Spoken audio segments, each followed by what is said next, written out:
Okay, members of the media, good morning, and thank you again for coming in for this short press briefing at the National Emergency Operations Center. As of latest this morning, you know that the tropical cyclone Ula has actually moved further away from Fiji, and it has given us quite a big relief in terms of how we prepare now. Government from the assessment that will need to be made on the ground, but more so looking ahead into the next week or so for the beginning of the school term, where a lot of children in the island will be coming over to Suva and other areas that they will need to cross the waters. This morning we have had a meeting with a divisional team from the Eastern Division, and they have been advised through the approval of the National Disaster Controller and the Minister that there will be a team that will be going out to Lau as early as Thursday this week.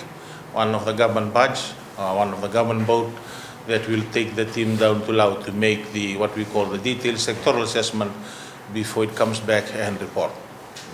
On this one here, it's mainly on what are the damage really done on the ground, what are the costs involved. Government would like to know what are the costs involved, so that if there is a need for assistance, then it will be provided.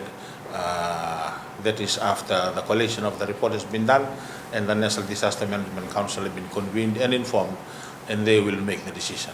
If there are issues outside of that may be bigger, still the report will go to Cabinet, and we are hoping that by as early as February that the Cabinet will be informed. But in this month here, we're hoping that still in January we should be able to inform the Council of the comprehensive costs of the damage on Tropical Cyclone Ula and also the Tropical Depression number 7 that we have had. As also of now, the divisional emergency operations centers with the divisional commissioners, they have been requested to also make the assessment on the ground. We have given them until Friday next week to come up with the assessment if there are any damage in that particular area, so that we can provide government a proper picture of what is actually damaged and what are the costs being involved. So along that line, that is where we are at the moment, and if there are any questions to take this one. So Marilyn from the Fiji Times, will the team that's traveling to Lau be taking relief supplies at this point of time? Yes, there is a possibility that they will be taking relief supplies, knowing that southern Lau is quite further down in the difficulty because of geographical isolation. That is an issue that will also be considered. And if we have to take that, the boat that is actually going on Thursday, we'll also be taking that. It's not really much, but you know, the situation that we have now is that because of the preparation of families with regards to the new school year, you know, a lot of money from families go to the preparation of education, and the damage report that we have received so far has been more on the plantation, which means to say that the food security is actually can be compromised. So along that line, we are working on the ground to also provide for that when the team goes out.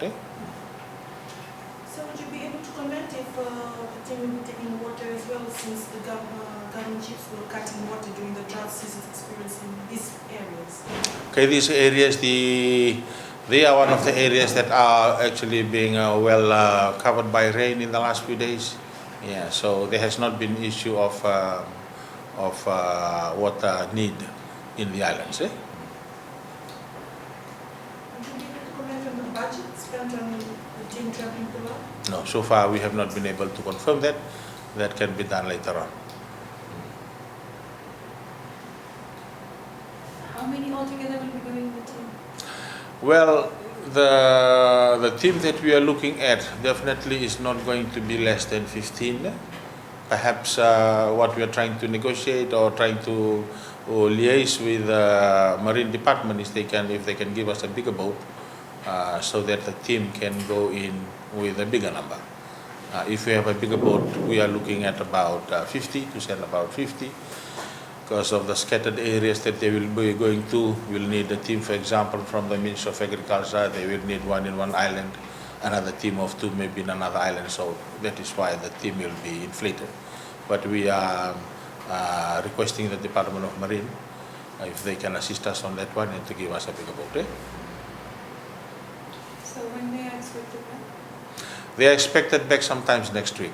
The Department of Marine, they will prepare the scale plan, yeah, and because of the situation that they have in the island, some of the islands you can only go in there during high tide, so they will have to provide for that. So what have you received from the village headmates on the situation in Laos? What have you received from the village headmates at Runikoro? Yeah, the very basic report that has come in is that plantations have been damaged. Okay, plantations have been damaged, not to that extent. From Batoa, we received 2 houses were actually blown down. These were 2, I believe it's a 2 tin roof kind of house, the lean-to type. And there have also been some damage to some of the buildings. Some of their rooftops have been blown off. But that will be verified by the team that will go in. They will provide the damage assessment on that and also the damage costing. Any last one before we conclude?